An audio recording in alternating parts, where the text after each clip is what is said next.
Welcome to the Art of Listening to Your Body podcast. My name is Jin Ong and I'm your host. I practice as an osteopath and psychosomatic therapist and am fascinated by the mind-body connection and how your physical body is a manifestation of your emotional state. I help people get unstuck from their chronic pain and live the life they want, grounded in values and driven by purpose. My aim is to create awareness to the underlying emotions behind pain, injury, and disease in the body. Join me to learn more about the story of your body, what different issues may indicate, how to release emotions so that you can prevent problems, as well as inspiring pain story interviews.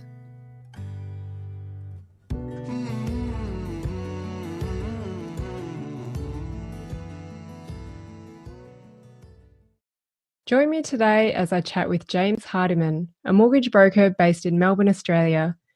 7 years ago, James was diagnosed with a chronic illness he still manages to this day, remarkably well in my eyes. On reflection, he sees how his lifestyle and stress levels contributed to his health taking a turn. He weighed 110 kilos, was living the busy corporate life, travelling interstate, divorced, kids, and also had an unpleasant end to another relationship.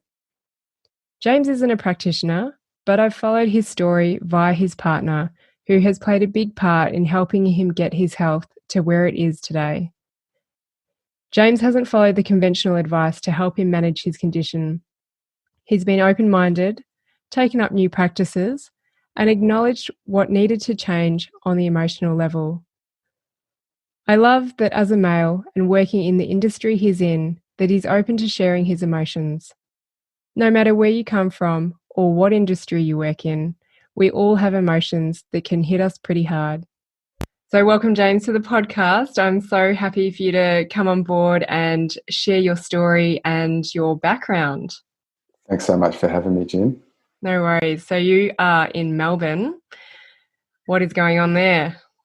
Yes, it's a bit of a difficult situation here in Melbourne at the moment. We just have been handed down state of disaster by the Premier, so we're all being required to adhere to some significant changes to our lives in terms of curfews, in terms of what we're allowed to do, when we can exercise.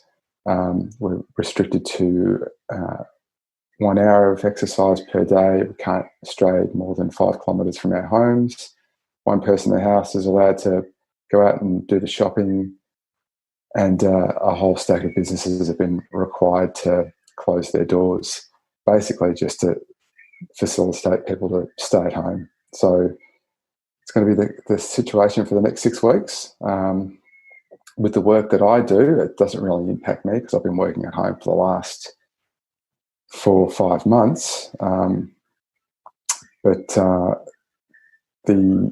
It's been a really uncomfortable place for me personally now, where I feel like, we live in a free country, and having these sorts of restrictions placed on our lives, on the way that we live, and particularly for things, like for me, exercise is like oxygen to me, and that freedom to be able to go outside and do what I want to do is a real difficult thing to come to terms with, because I live for being outside and live for my exercise. It's such a huge part of who I am and how I manage my health and how I manage my mental well-being and how I manage my chronic illness. Yeah. I had a friend post the other day that people in Melbourne should go out onto their front porch and scream to get it out. And that is a little exercise that I give to people, to scream, to just discharge all that emotion that's built up in their system. So maybe you could get on board that. Oh, look, I do that sometimes, maybe not on my balcony. And the neighbours probably think that there's something bad going on, but I think they're getting used to it now. I interviewed Julie, so her podcast will be coming up, and that was all around mental illness, and especially the focus with what is going on in Melbourne and people been a little bit more isolated from friends and family, and the suicide rates as well. So it is something really important to reach out and be supported by those around you. Oh, absolutely. I think it's really not spoken about enough. You know, I think it's something that it's a bit of a hot topic for a lot of people in this environment, but I am noticing it happening more and more frequently in my inner circle of contacts. You know, I had someone I know pass away a couple of weeks ago from suicide, and it's a real thing. You know, whether you are suffering depression from this situation, and I know that I'm having moments of depression right now, just by virtue of dealing with being isolated, not being able to see my family, you know, my mum and my sisters. And then there are those that really suffer what I call proper depression, where it's, you know, it's a medical condition that needs to be medicated, and how they to grapple this whole scenario of isolation and being forced to be locked down whilst you're having to deal with, again, another chronic illness. All right. Can you tell me a little bit about yourself, your background, what you do for work? Sure. I am a 44-year-old man. I was born and raised in Melbourne, Australia. I've had the privilege of spending a bit of time growing up around the world. I spent 5 years of my childhood in Los Angeles with my father's work. So I did some primary school education over in LA. I love America. I love American people. Despite what's happening politically over there now, I think it's a fantastic country. I'm a proud father of several daughters. I've got a 22-year-old. I've got a 17-year-old. They live with their mum, not far away from where I am, so I'm close enough to see them when I'm able to see them. I've got a 12-year-old daughter who I haven't seen for about 11 years. That's a constant source of pain for me. But nonetheless, I think about her as often as I think about my other two. And I guess more immediately, I've got two stepchildren. I don't like to call them stepchildren. I like to call them, you know, my children, because they live in my house with me and my partner, Julie. Liam is 8 years old and Kaylee's 16. Liam feels like he's my own little boy. His father's no longer with us. So I am it for him. He and I share a very special bond. And I feel like my relationship with him is no different to my relationship with my other children. It's quite special. So I'm pulled in many different directions as a parent, and having to grapple the idiosyncrasies of a blended family is a really big challenge at times. You know, dealing with the interests of my own children, the children that are living with me now. It's a real juggling act. But the moments that you pull it off is wonderful, is amazing. And, you know, that for me is where it's at. You know, all the successes, in career or, financial or whatever, comes a very long second place to, the achievements when you can pull off being in a happy family environment and, being a successful parent or father. Or so that's a big part of my life at the moment, especially now that I'm spending every waking moment with them. And look, as I said before, I've been working from home for the last 4 or 5 months. My career at the moment is as a mortgage broker. I've had a long career in banking and finance. I've worked with some large corporates over the years, and the majority of my banking career has been with large corporates, listed entities in Australia and overseas as well. I currently work for a business called Axton Finance, and we're a small boutique mortgage broking business based here in Hawthorn in Melbourne. I work with a very small team, but it has been the most enjoyable and rewarding time in my professional career, because I finally got to a point in my working life where I've hit the right balance between work and life. And the work that I do, for me right now, feels like I'm actually making a tangible difference to people's lives. Whereas I felt, previously in my corporate roles, at the end of the day, I was working for the shareholders, trying to drive greater profitability into the business, and therefore the back pockets of people I'll never know. Whereas now, making a tangible difference to those who need it, and especially now in times of we're experiencing at the moment, where there's so much uncertainty and questions around property prices and interest rates and what the bank's appetite is around these COVID-related risks. There's a lot of uncertainty, and people are worried. When it comes to their money and their homes, people don't know what to do, so they're looking for people to help them, and that's where we're making some real inroads and tangible difference to people's lives. So that's sort of where I'm at in a corporate career sense at the moment. So they're two pretty large parts of my life, my family and my work. And I guess the other massive part of my life, which I love, I'm very passionate about, and I probably spend most of the day thinking about is my health and my well-being. That's the one thing I could probably quite happily spend 100% of my life working on.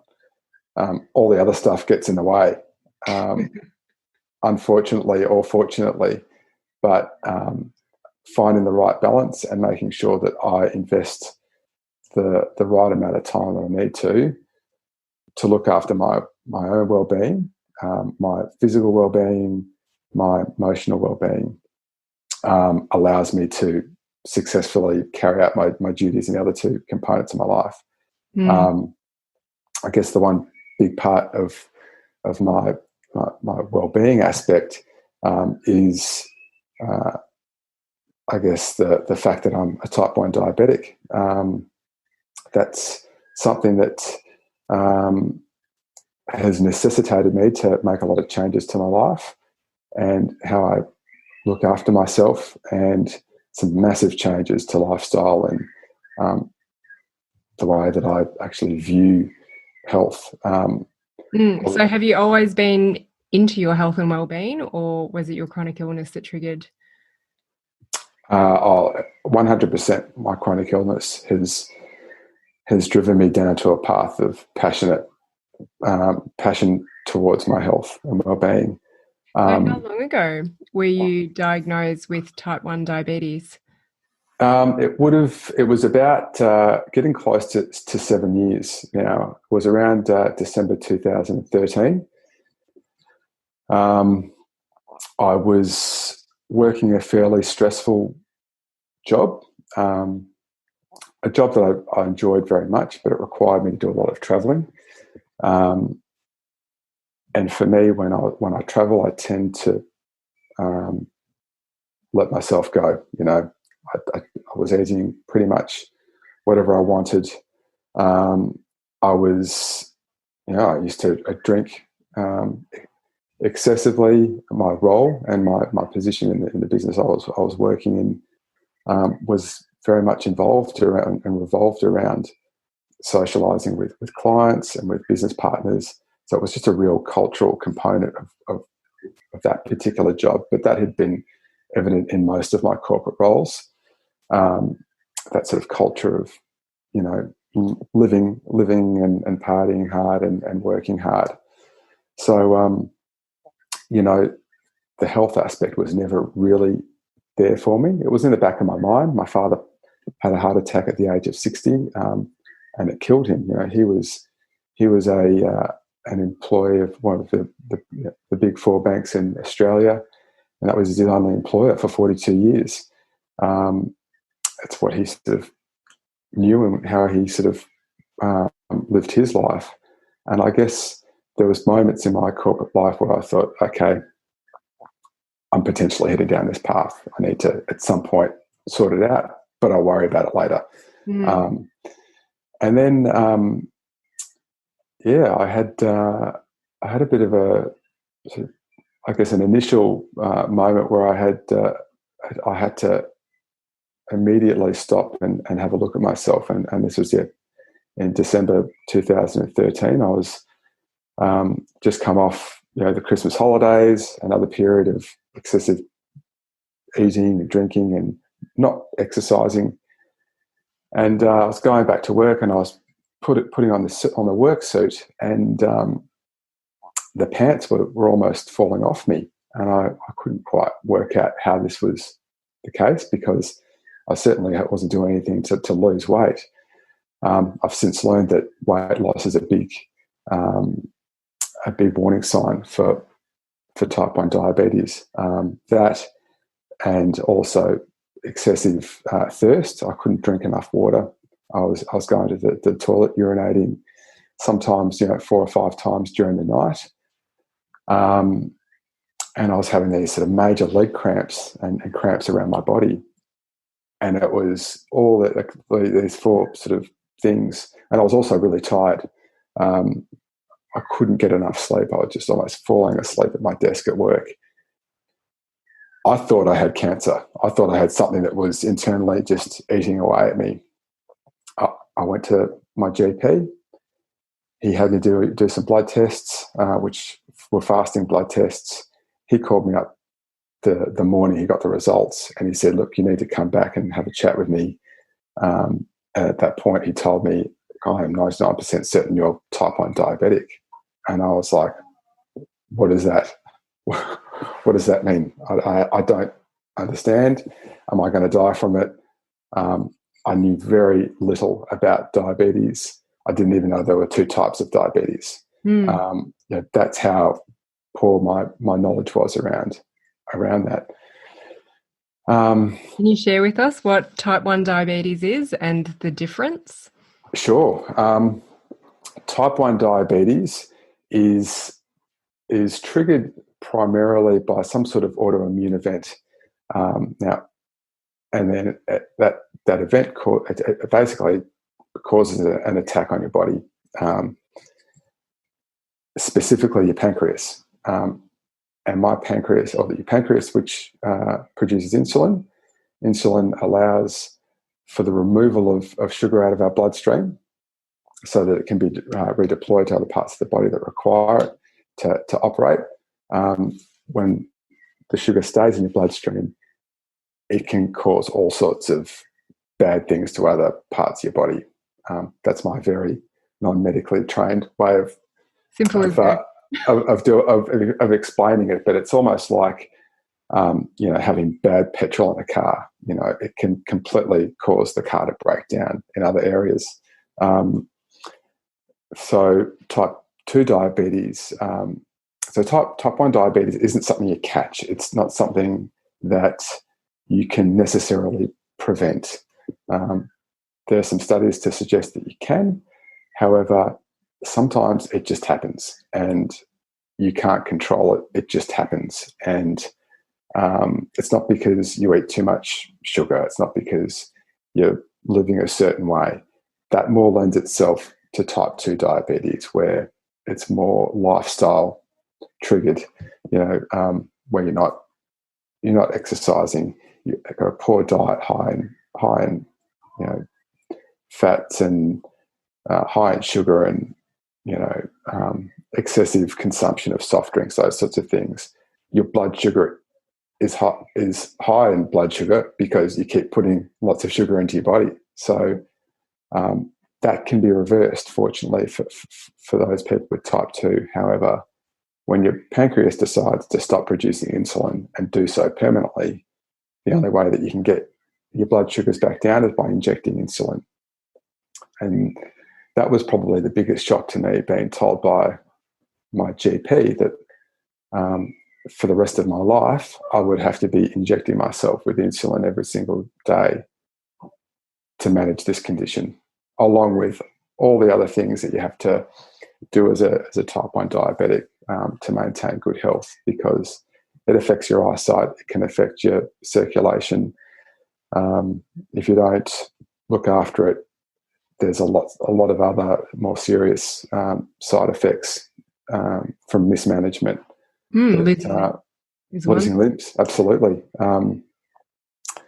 And, you know, the last 7 years has been a constant sort of journey of understanding and educating myself about, I guess, what diabetes is and how I can look after it, but also just experience and trial and error, and speaking to other people with diabetes, speaking to other professionals that support people with diabetes and chronic illness, and also just how to manage the mental strain of having to make. I read somewhere recently that a diabetic has to make, a type 1 diabetic has to make something like an additional 350 decisions a day compared to someone without diabetes, purely just based on, okay, how's this food going to affect my blood sugars? Should I be injecting now? When do I eat? What should I eat? You know, all these sorts of things. You know, why is my blood sugar going up now? Is it because I'm stressed? You know, all these sorts of drains that you constantly happen behind the scenes in your head, day in, day out, is exhausting. And sometimes you just want a holiday from it. You just want to say, hey, I just want to go on annual leave from a diabetes for a couple of weeks. I don't want to inject. I don't want to think about it. I want to eat whatever I want, knowing that my body will automatically sort out the blood sugar situation, and I don't have to worry about managing it just for a moment. Mm. So I would love... Did you have any family history? None. Okay. No family history, which is unusual. I think there was an uncle on my grandma's side who had it, and he was like one of 10 kids. So, right. But no one else in the immediate family, or my mum and dad have no one else that had type 1. So there's usually some sort of genetic involvement there. But yeah, I think we're seeing now more nowadays people getting disease states, autoimmune conditions that actually don't have any family history. And we'll talk about it a little bit more, those triggers, like what do you think actually caused it? But sorry, I interrupted you, and you were about to say, I would love for them to find a cure. I would love, and there's some great research that's getting done by different organisations.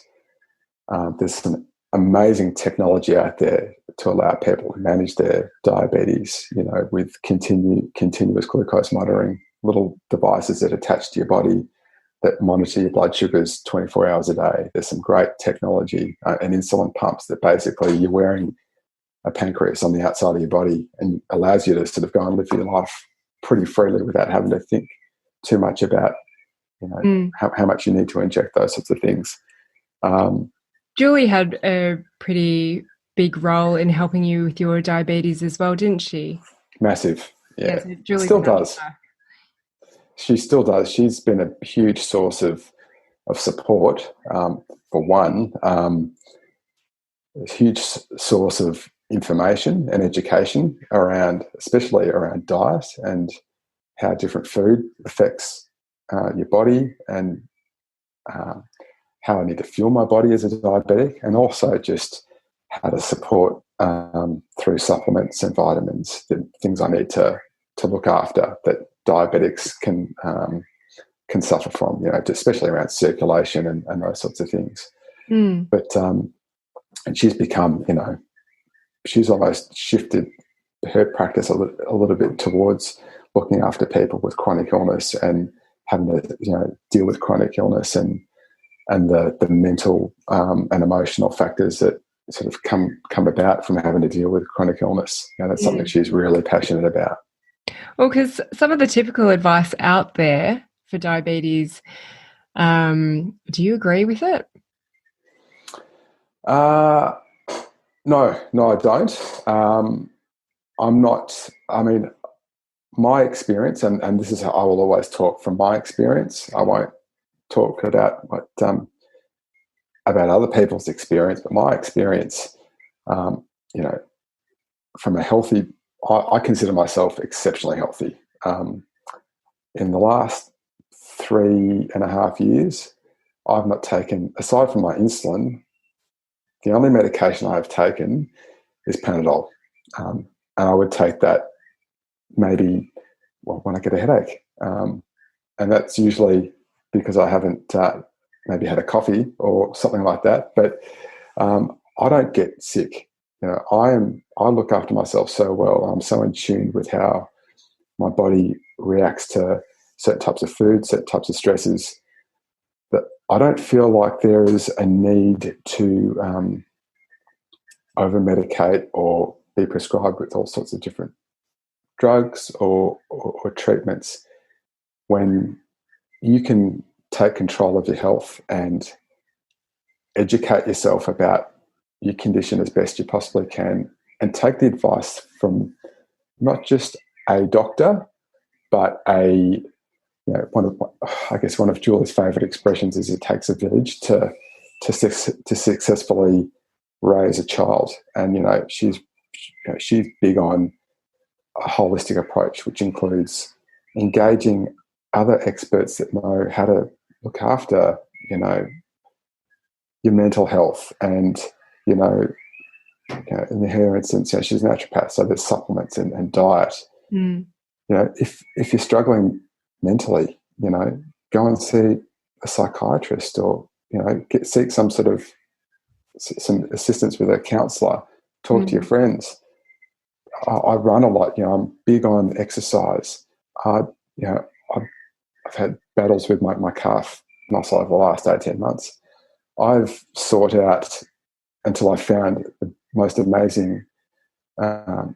He's a chiro, but he's a running specialist, and he has got me back running stronger and better than ever.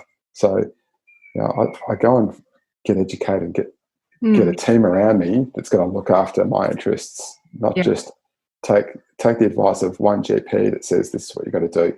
So, to answer your question, you were able to reduce your insulin quite significantly, weren't you? Yeah, and you can do that quite easily by diet. I mean, at the end of the day, as simply, in its most simplest form, you need insulin to reduce your blood sugars. There's two ways, really, that your blood sugars go up. Food, you can control that. Food and drink. Whatever you put in your mouth is controllable. Then there's the uncontrollable, and that's just your environmental factors. So I can assure you that when I called you today to start the podcast today, my blood sugars went up because I was excited, I was nervous, all those sorts of things I can't control, but it just happens, and that's normal and natural, and that's my body introducing glucose into my system to sort of manage that sort of situation. You can't really do there again at the end. Hopefully, you don't crash. I've got my jelly beans here, so I'm all good. Oh, good. That stuff you can't control, but the controllables is a lot of it is diet and understanding what I need to fuel my active lifestyle, to keep me at peak mental capacity, so I can do my job really well and be engaged for the kids and my family responsibilities. But also understanding, for me, a keto diet is huge. Keto being high in fats, high in protein, low in carbs, and because carbs and sugar are what makes your blood sugars go up. I try and restrict those as much as I possibly can. I don't need them. that it's good to have some of them there. You do need, a little bit of that just to keep the fuel and keep you from going low sometimes, but it's not essential, and I find that I can wake up, I can have an omelette full of eggs and, mushrooms and spinach. I can, eat nuts. I can have all this other great stuff and be really full and just be able to flatline my blood sugars. Yeah, that's great. But this, unfortunately, one of my weaknesses is pizza. I absolutely love eating pizza and cinnamon scrolls, was it? And cinnamon scrolls. And, I don't deprive myself of some of those things I love from time to time. However, I know how it makes me feel, and I pay for it because I will spike, the blood sugars will spike, and if I don't get that insulin dose right, it could derail my day entirely because I overdose, I crash to a low, and then I have to correct it, and then I go high again. So, you're spending the whole day trying to flatten out a really volatile blood sugar curve, if you like. 350 decisions that you need to make per day. Correct. And Saturday morning when the local bakery is doing the cinnamon scrolls, sometimes that decision's made for me. But then I've got to then work out I've got to suffer the consequences and try and recover from that. And 9 times out of 10 I'll avoid those things, and I'll try and keep my diet pretty tight, to the point now that I love food, and I'm eating. Julie's like, I can't believe how much you eat. You're just non-stop eating, and I do. But I eat good stuff that. Even my choice around, the types of yogurt that I eat, and I get excited going grocery shopping because, Aldi have gone and produced this new type of bread that is so low in carbs. It just means that, oh man, I can have a couple of slices of toast with my eggs this morning, and it's not going to derail my day like that. Yeah. To me, there's so many alternatives available now for people who want to follow a gluten-free, dairy-free, or a keto diet or paleo diet. Yeah. The options are great. Now, you have lost quite a bit of weight. I have. How much weight did you lose over these past 7 years? At my peak, I was at about 110 kilos, and I weigh about 77 at the moment. So, yeah, that's a lot. And look, I think, I had a look at some photos the other day just of how I used to look when I was 110 kilos. And also how I felt when I was 110 kilos. And I look at myself now and how I feel now. It's just a huge, it's a huge shift to make.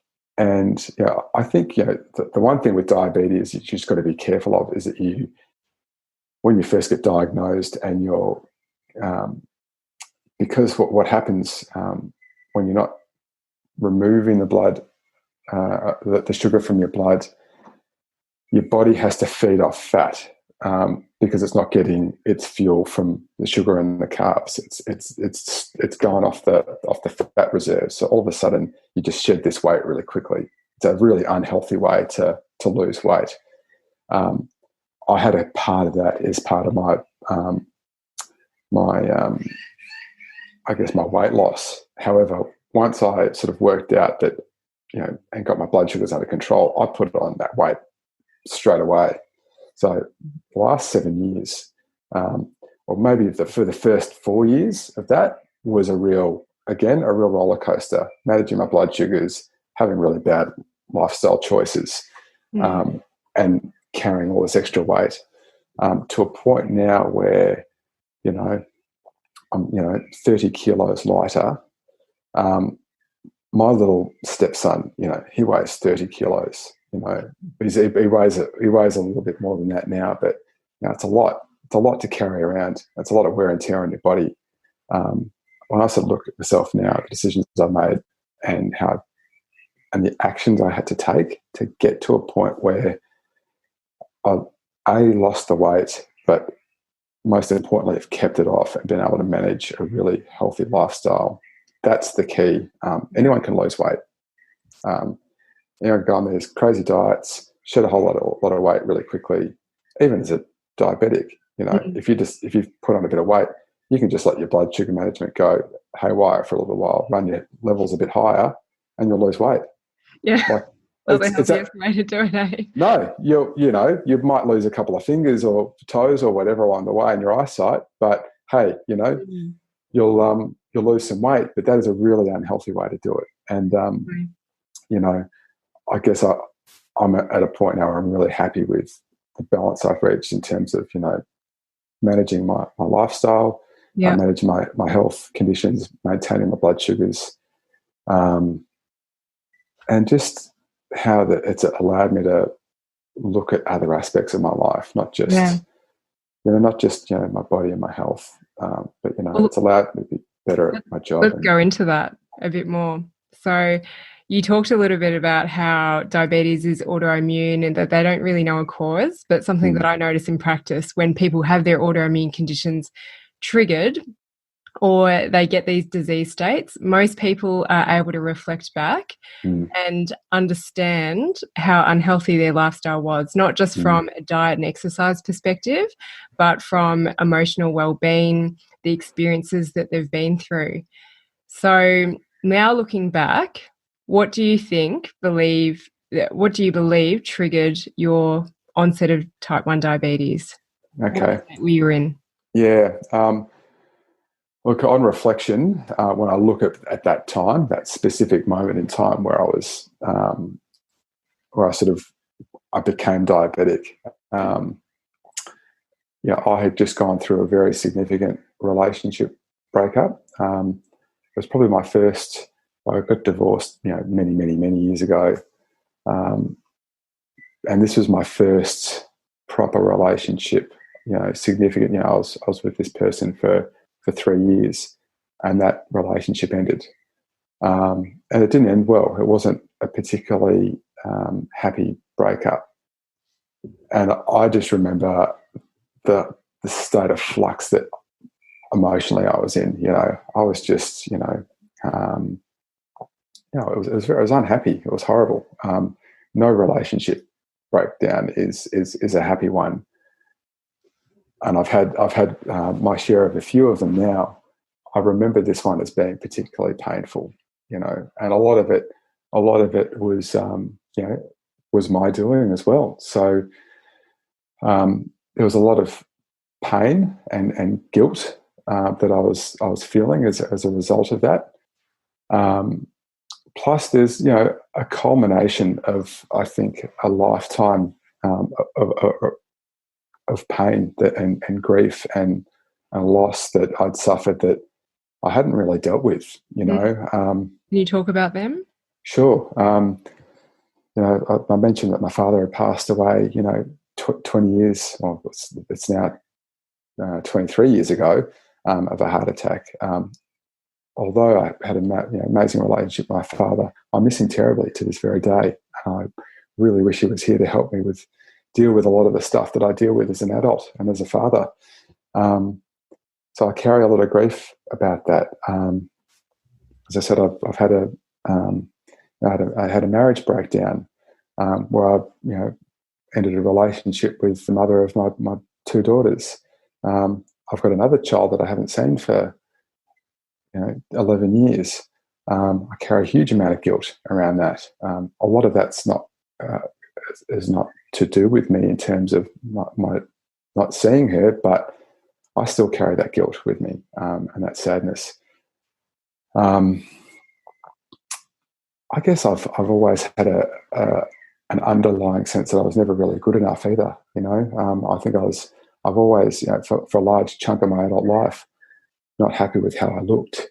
My appearance. I've always been, it's always been a chubbier guy. A guy that carried a bit of extra weight.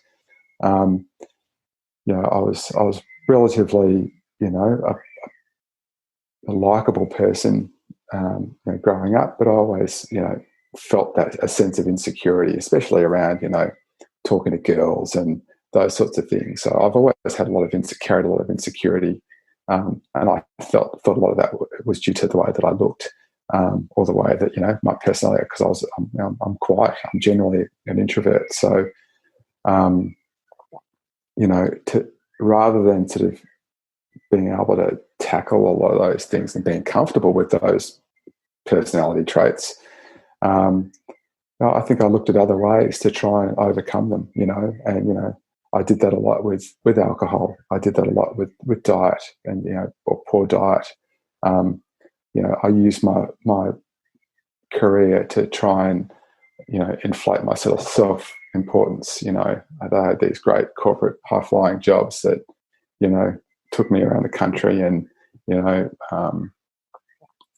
gave me a national sort of staff force that, I had to manage all these sorts of things, just sort of, I guess, cover up what I perceived as, inadequacies in myself. I felt like I was a fraud, and I didn't deserve these things. So, where do you think those feelings came from? Now you've hit me with a real tough one there, Jen. Not a tough one, but that's a great question. I don't know. Sometimes I think a lot of that is conditioning from, how I was. No, I don't want to say how I was brought up, because I don't want to blame my parents. But I think a lot of it is conditioning, what I learned when I was a younger child, and the situations that I was in that I didn't resolve, or that I didn't get the right answers to. I really I talk very sort of happily about my time in America. Being a young child, from the age of about 8 or 9 to the age of 13, I really feel like I was my true self as a kid in that space. And when I came back to Australia, and I went to a private school here in Melbourne, and I was nobody. I was the little kid that had an American accent that no one wanted to talk to. I was the Yank, that really, I really struggled with that. And I think, as a young boy going into adolescence, that really hurt me, when I, really hurt my development into a man. I was in a single sex school. I didn't have any interaction with girls, where girls were some of my best friends in my primary school in America. And then sort of being quarantined from the opposite sex for 4 years, when you're developing into a young man, to then be thrown back into that university life. I don't know what to do, so there's all these sorts of, I think, experiences and just circumstantial things that was just part of my upbringing that conditioned me to feelings of inadequacy. Whereas when I was, when I lived in America, I felt like I was accepted for who I was. I was this Australian kid that no one really understood, but that was okay. They celebrated the fact that I was different, and that's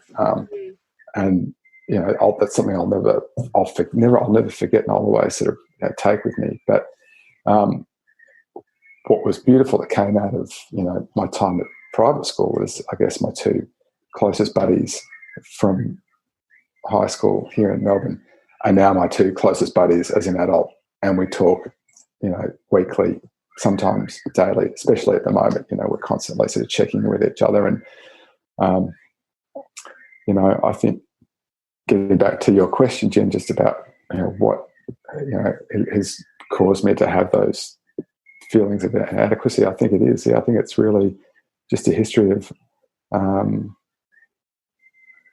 being in those situations and not having the right outcome, or the right support to be able to deal with it, and to actually be told, what, it's okay to feel like you're out of place. It's okay to be awkward or inadequate or carry a bit of extra weight or whatever. It's cool. Absolutely. A lot of stuff does stem from childhood, and just that I say it's that inability to process because you may not have support from your parents because maybe they don't know how to emotionally express themselves.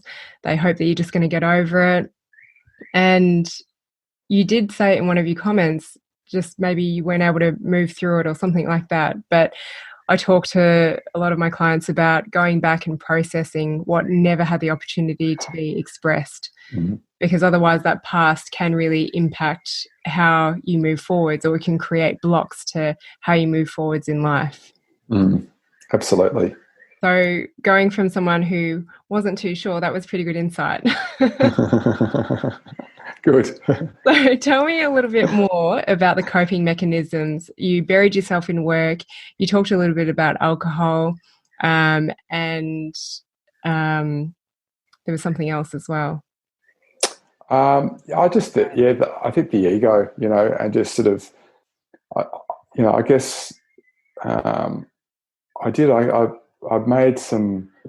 I guess I surrounded myself with things and situations and people, and Expensive things. expensive things. Yeah, It was always about, the clothes or the car or the job or the pretty girlfriend, all those sorts of things that at the end of the day, I've learned to realise now don't really count for much. Fill the gap. They don't fill the hole. There was a hole inside me that that I was replacing with other stuff. And I drank excessively. That was something that was a big. What would you call excessive drinking?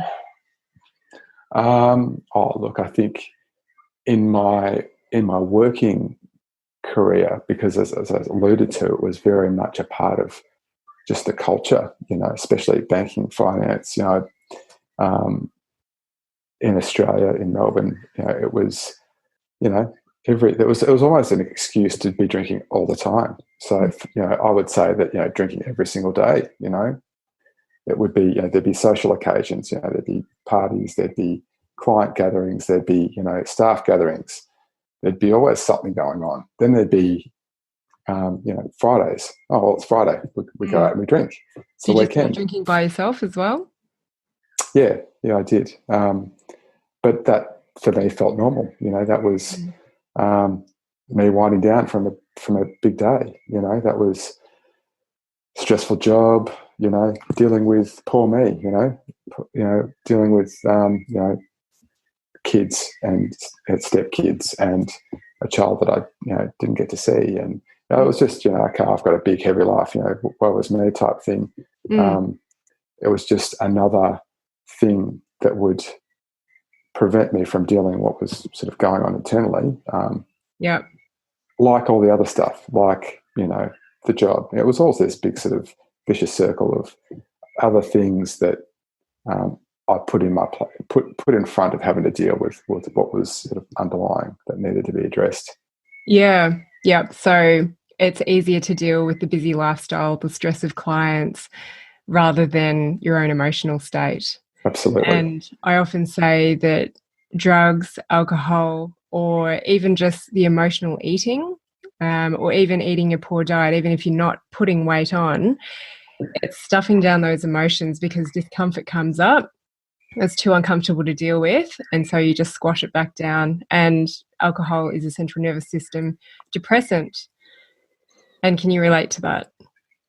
Yeah, absolutely. And I think at the one the decision I made probably more recently was after trying to battling with health conditions, especially being diabetic, diabetes and alcohol. You can drink, you can be diabetic and drink, and that's fine. For me, I found that it was far easier just to eliminate alcohol entirely out of my lifestyle, because it just created too many problems and health and otherwise. So, what happened when you stopped drinking? Things miraculously got better, and things also got worse. Because funnily enough, although there's some real positive gains from, for me as a diabetic, for someone who's now passionate about health, exercise, well-being, it's all upside. It is just complete upside, because there's so many bad things that it does to your body, and then even more so how it compromises you as a diabetic. But it was also a crutch. It was also something that suppressed me having to deal with life. So you take that away, life is still there. The problems are still there, except you don't have that thing that you once had to help you deal with it or not deal with it. For me, it just was to not deal with it. What sort of stuff came up for you?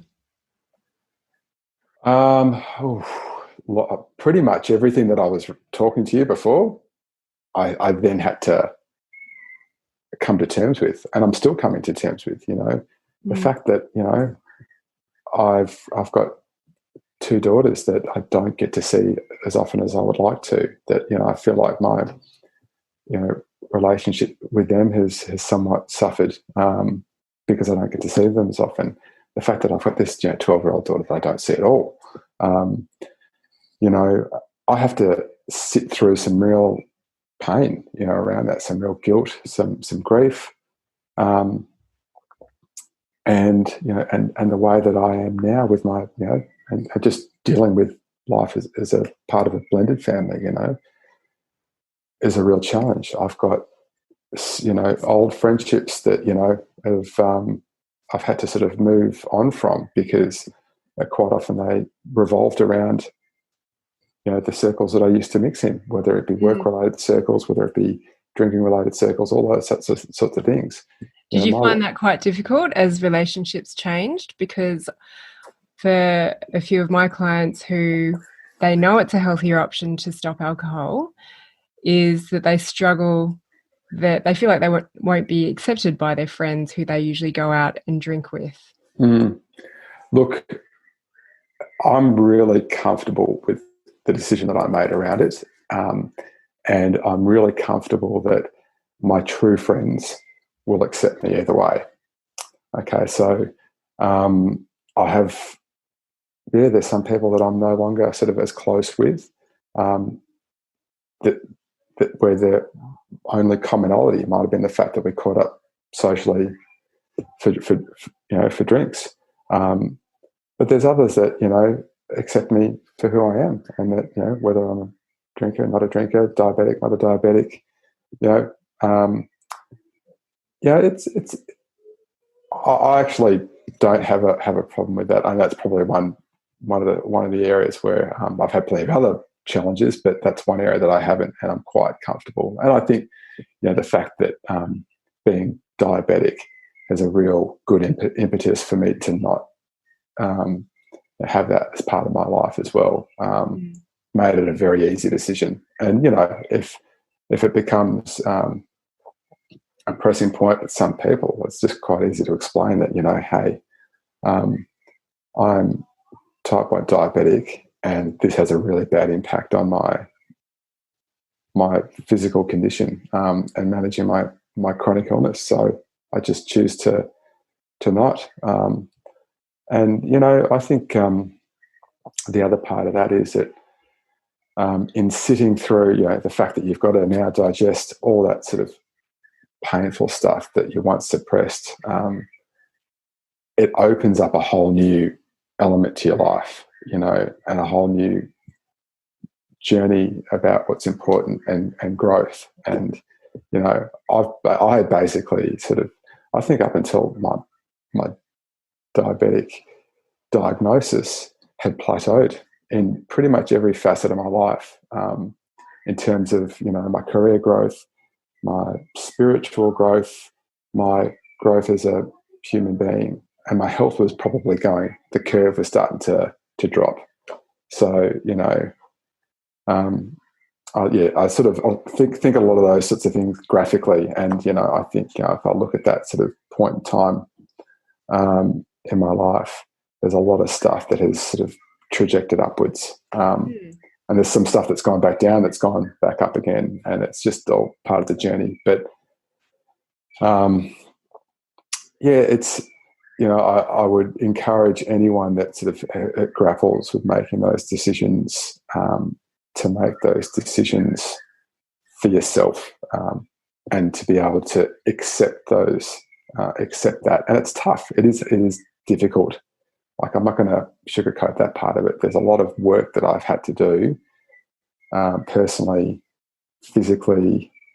It's, you push yourself, and if you can sustain it, and you can sustain it in a way that it becomes, actually, it's not a chore, because you're starting to see some of the positives out of it, those changes actually become really enjoyable, and your life actually starts to take on a new meaning. And for me, my life is completely different now to what it was.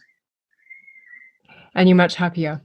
And that's why. That's exactly why. It's, I like, even more so now, like when you look at what's happening with COVID, there's a lot of death that's happening at the moment, and I've been thinking a lot about, okay, well, if I was to die now, what's my legacy? What am I leaving? For the people that knew me, and it's not my house, it's not my car, it's not my clothes, it's how I live, and what I've tried to sort of do for other people.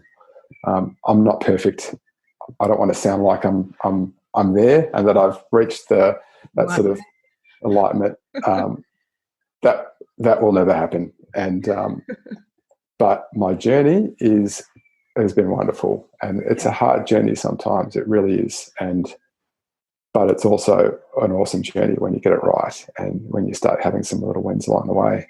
Yeah, I like to use 7 years as a timeline, and I tell people you can just recreate your life in 7 years. It seems like such a long time, but if you look back now where you were 7 years ago, you probably wouldn't have guessed that you could have been in this position. No, not at all. So diabetes is probably the kick up the bum. Yep, to make absolutely. What you can do. However, I don't encourage people go and get these chronic illnesses just to change their life. What else have you implemented to help you manage your chronic illness and just this positive outlook on life? Look, I think I've alluded to that. I'm a lot sort of, I live a very healthy lifestyle. So I've talked a little bit about my diet. I love eating, and I love eating good food. So it's huge tick. I look forward to every meal. So, and nourishing myself and giving me the fuel to be healthy.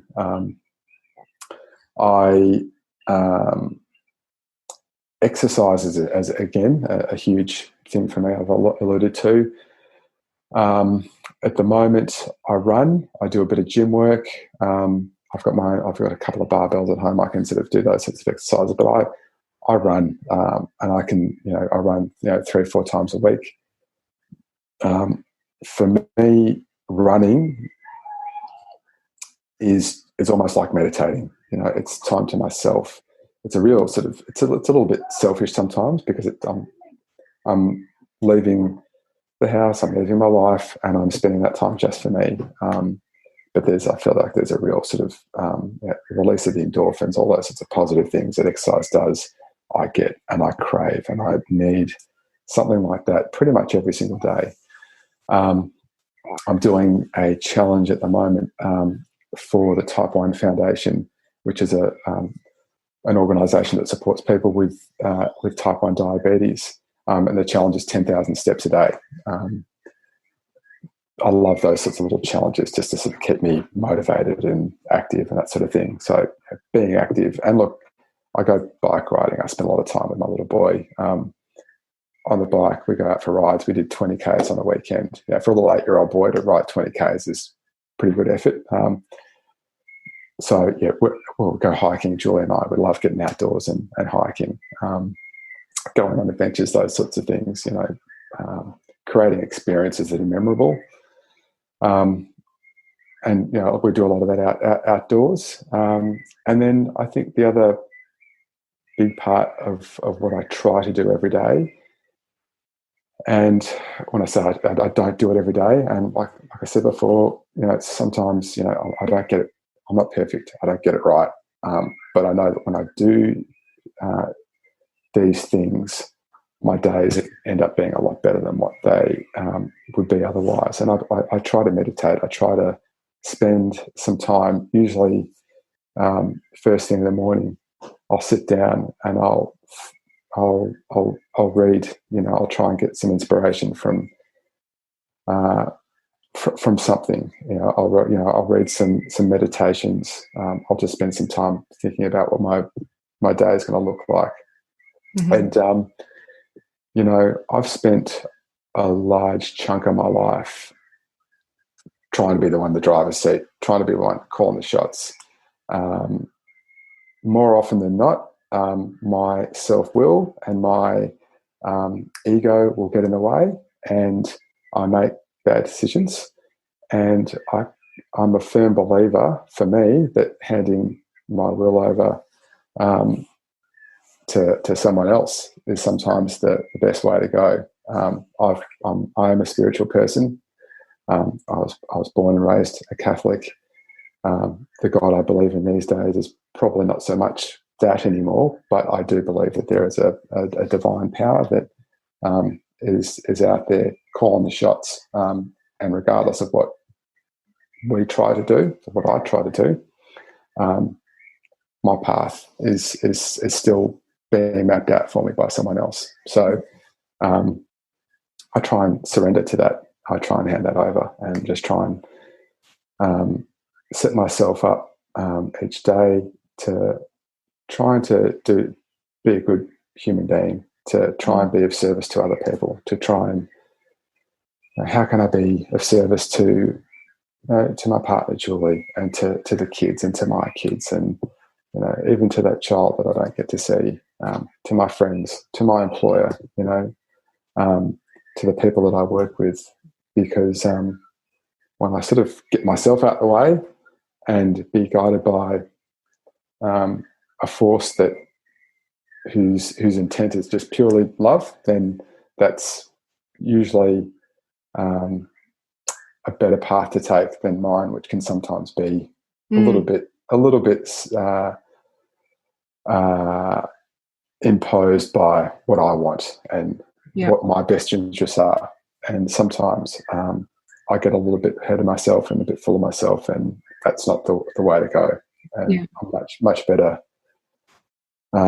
getting out the way and just surrendering that to a better way. And that's kind of, I guess, what I do to try and keep myself on the straight and narrow now. Like I said, my life is vastly different now than what it used to be. But a lot less ego, a lot less time wasted on the pretty things that once I valued, which really have no value when we're gone. Yeah. Do you advise people about the material things they buy as a mortgage broker? Very much so. But there's also, I think there's also important to remember that your life is also to be enjoyed, and there's a good balance to be had. And if you're going to spend your money on something really valuable, like a holiday, or something that's gonna you're gonna remember, rather than waste it on I don't know, a nice outfit or pair of shoes or whatever. Easier said than done sometimes. Well, sometimes it's retail therapy, which is like the drugs and alcohol for people. So absolutely, uncomfortable emotions that want to come up, the gear junkies. I really appreciate you sharing as a male in this position and being really open about the emotions, and also knowing that there's so much more depth to you as a mortgage broker as well, and all the thought processes that you're probably going through when you're dealing with your clients. I know there's a lot of men out there who aspire to become a little bit more spiritual, listen to their body, express themselves on a deeper level, but they hesitate. So if more men do share this message and share where they've been and where they are now, I think that will inspire others to do the same. Oh, look, I could not agree with that comment anymore, Jen. Like, it's really hard to be vulnerable. And, I was brought up, fortunately, my dad was, my dad was a beautiful man. But he was, brought up in an environment where being vulnerable was not okay. It was a sign of weakness. Being vulnerable is the most courageous thing that anyone could do. And I try to. It's the one beautiful gift I've got now of knowing that, especially with a little 8-year-old boy who grapples sometimes dealing with his emotions, and he just gets angry, gets sad, and I explain to him, "Hey mate, how are you feeling? Tell me how you're feeling. Like, it's okay to feel crappy. It's okay to feel sad. It's okay to feel frustrated and angry. It's all part of being vulnerable and being, true to yourself. Yeah. And if you can do that, and you can be comfortable with it, and know that sometimes it will feel crappy for a little while, but then you'll feel fine afterwards. It'll pass, and so much easier being yourself. It is. It's really hard. It's really painful trying to be someone you're not. Yeah. And trying to put on a facade, and it's exhausting. And I think I've done that for a large part of my life, and I still do it. I'm still guilty of doing it. Like I said, I'm not perfect, but I'm trying a lot harder to be me and be okay with that. Yeah, it's either live in that discomfort, which might be physical pain in your body or a disease state that you have to manage, or go through a little bit of temporary discomfort and actually pop out the other side, and life is a lot easier. Yeah, 100%. Great. Is there anything else that you want to share with us? What else? Look, I just, I guess the one thing that maybe just wouldn't mind touching on is just, it is hard work sometimes. Like, it is, I've had a really interesting journey, and there is a lot of hard work that is required, around it all, because you've got to change some things that you've been doing, that I'd been doing my entire life. But it is so worth it, it is so worth, even though it's taken me 44 years to get to this point, and it might take me another 44 years to get to the next phase of sort of understanding this. But, it's never too late to learn and to apply changes to your life that can not only sort of change your life for the better, but change the life of people around you, because they've got the better version of who you are, and also inspire a little bit of change in other people.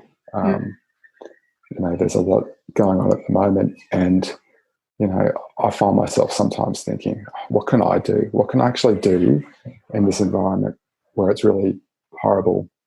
And I'm just such a small drop in the ocean of this greater picture. But, at the moment, the only people I can influence are those around me right now. And if I can inspire some of those people, like my kids or my partner or my dear friends and family, then it's worth it. So just, I guess the message there is just don't be afraid to put in the hard work, and just have a bit of faith, a bit of hope that with a little bit of tenacity, results will come and things will change. And there's some good stuff to enjoy on the other side once you push through. Yeah, beautiful. Well, you've definitely inspired more people by sharing your story. I can assure you of that. Thank you so much, Jen. I hope I haven't waffled on too much, but I've really loved being able to share with you, and appreciate you prodding me on some things that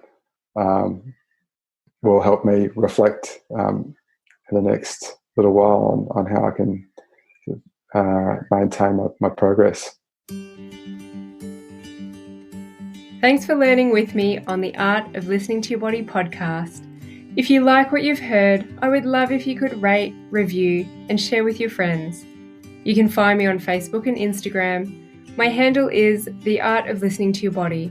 You can join my free Facebook group where I go live regularly to teach you about different conditions and the deeper underlying emotions at play.